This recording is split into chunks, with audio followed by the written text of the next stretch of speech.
It's a rare occurrence that a main title book penned by a non-binary writer gets taken over by a trans author, but in 1993, that's exactly what happened with Doom Patrol. After Grant Morrison's groundbreaking run, Rachel Pollack came onto the book wielding a distinct vision and deep understanding of what makes DC's weirdest team tick. An Arthur C. Clarke award-winning science fiction author, she brought her unique vision to the title, crafting something truly distinct. With the prevalence and popularity of Morrison's run, Pollack's work has often been overlooked. But seeing as it's always a great time to celebrate amazing comics, and her issues have finally been collected for the first time in years, now is the perfect time to dig into one of the best and most underrated Doom Patrol arcs of all time. Okay, so here's the premise. Beginning at Doom Patrol number 64 and continuing until the series concluded with Doom Patrol 87, Pollack threw herself into the story, taking on characters like Niles Calder, Cliff Steele, and Dorothy Spinner. The latter took center stage as she utilized her powers of imagination to manifest her teammates whenever she needed them. As for the rest of the team, Niles Calder is revealed to be nothing but a decapitated head, though he's still as cunning as ever, and Cliff begins to struggle as he's sucked into memories of adventures past. Basically, it's business as usual for the transgressive, subversive, and deeply strange heroes, but of course Pollack also left her own indelible mark on the group with new recruits and a terrifying foe that plays into the abstract and existential nature of the best Doom Patrol stories. Now let's talk talent. Teaming up with series penciler Richard Case and inker Stan Walk, Pollack & Co. easily continued the aesthetic world of Morrison's book, feeling less like a new creative team and more like a slick expansion of the series and what fans loved about it. Case's work on Doom Patrol can often be underpraised despite the fact that Morrison's run literally wouldn't exist without his imaginative art, impactful character work, and ability to balance the mundane with the absolutely unbelievable are all key parts of why this era of Doom Patrol is so memorable. Stan Walk brought his energetic inking style to the Morrison era over the last two arcs and reteams with Case here, making the transition between writers seamless.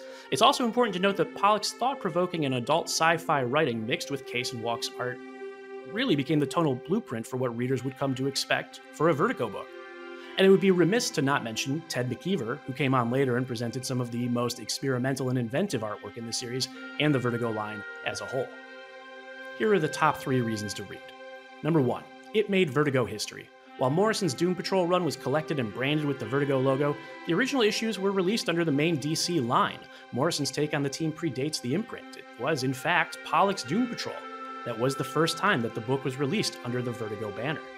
As part of the publisher's first wave, her dark and thought-provoking vision for the team fit perfectly with the tone and vibe of Vertigo. So if you're not a massive Doom Patrol fan but are a Vertigo lover, and perhaps a completionist, this series has to top your to-read list. Number 2. Meet DC's first trans woman superhero.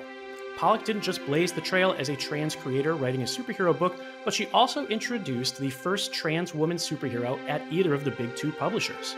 Coagula, aka Kate Godwin, is an intelligent computer programmer who gains her powers after sleeping with Doom Patrol member Rebus.